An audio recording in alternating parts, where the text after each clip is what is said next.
ہم احتساب کریں گے ان لوگوں کا جنہوں نے ظلم کیے تھے کے پی کے میں، جب لوگ احتجاج کرتے تھے پی ٹی آئی کے، تو ان کے خلاف غلط مقدمے بنائے گئے تھے. تو اس سے بظاہر لگتا ہے کہ حالات جو ہیں پاکستان کے انارکی کی طرف جا رہے ہیں، اور پی ٹی آئی کو اگر سروائیو کرنا ہے تو اسے بھی احتجاجی کال دینی پڑے گی، جو کہ انہوں نے 23 مئی کو جلسے کا اعلان کر دیا ہے. اور اس پہ وہ جلسے کا وینیو بعد میں اعلان کریں گے. اگر پی ٹی آئی نے احتجاجی کال نہ دی، مزاحمتی سیاست نہ کی، تو آہستہ آہستہ پی ٹی آئی کو یہ سمجھا جائے گا کہ وہ موو آن پہ ہو گئی ہے. انہوں نے یہ سب کچھ جو بھی ظلم ہوا ہے، جو یہ فارم 47 پہ حکومت قائم کر دی گئی ہے، اس کو انہوں نے ایکسیپٹ کر لیا ہے. اور پھر وہ آہستہ آہستہ ایک سٹیپ آگے بڑھ کر پی ٹی آئی سے وہ سیٹیں بھی جیت لیں گے اور اس کو نیچے لگا لیں گے، اور شاید عمران خان بھی کبھی پھر جیل سے باہر نہ آ سکے. اس کے لیے بہترین جو اسٹریٹجی ہے وہ یہی ہوگی کہ پی ٹی آئی اپنے جو ہے احتجاجی سیاست کو بحال کرے، اور آگے ایک پریشر، عوامی پریشر کو کنٹینیوسلی بلڈ کرے اور اس حکومت کے اوپر ڈالے رکھے تاکہ وہ نیگوشیشن ٹیبل پر آئے.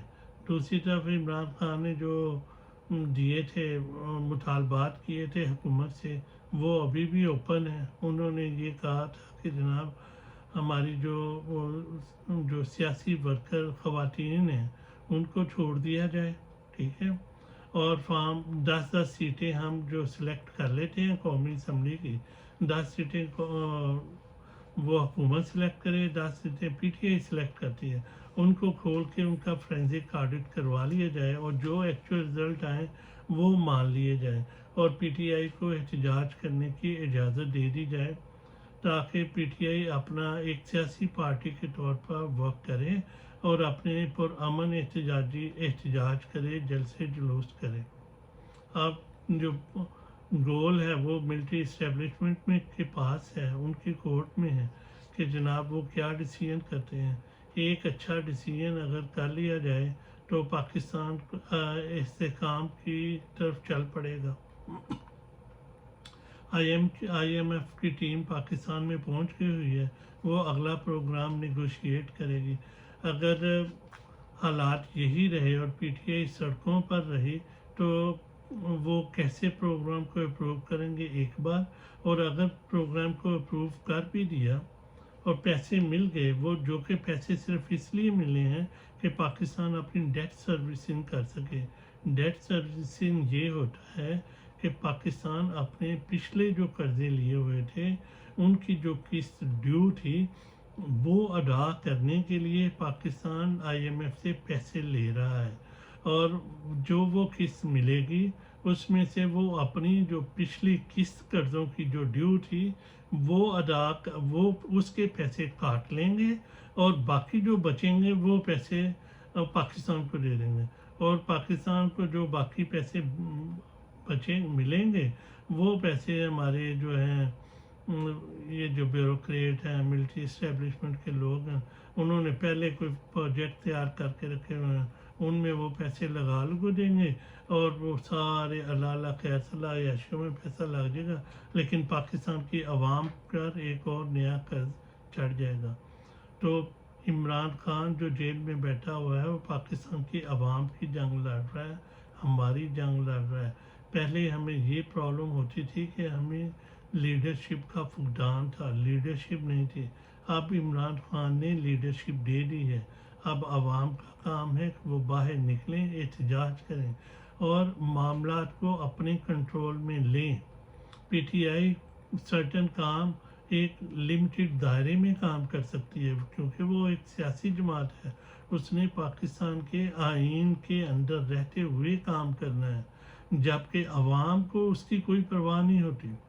عوام اپنا احتجاج کر سکتے ہیں، عوام اپنا دھرنا دے سکتے ہیں جی ایچ کیو کے سامنے، جی ایچ کیو کا گھیراؤ کر سکتے ہیں کہ عمران خان کو رہا کریں اور فارم 45 کے مطابق الیکشن کے رزلٹ کو بحال کریں. لیکن پی ٹی آئی آفیشلی ایسا نہیں کر سکتی کانسٹیٹیوشن میں رہتے ہوئے. عوام کو یہ معاملات اپنے ہاتھ میں لینے ہوں گے. اگر نہ لیے تو پھر لمبی ایک غلامی ہی مقدر رہے گی، کیونکہ وہ پھر بڑھ چڑھ کے ریاستی طاقت کو فوج استعمال کرتی رہے گی پاکستان کے عوام کے ساتھ، اور وہ اس تحریک کو کچل کر رکھ دے گی، اور یہی سسٹم چوروں کی یہی سسٹم چلتا رہے گا. ملتے ہیں پھر کسی نئے ٹاپک کے ساتھ. اللہ حافظ.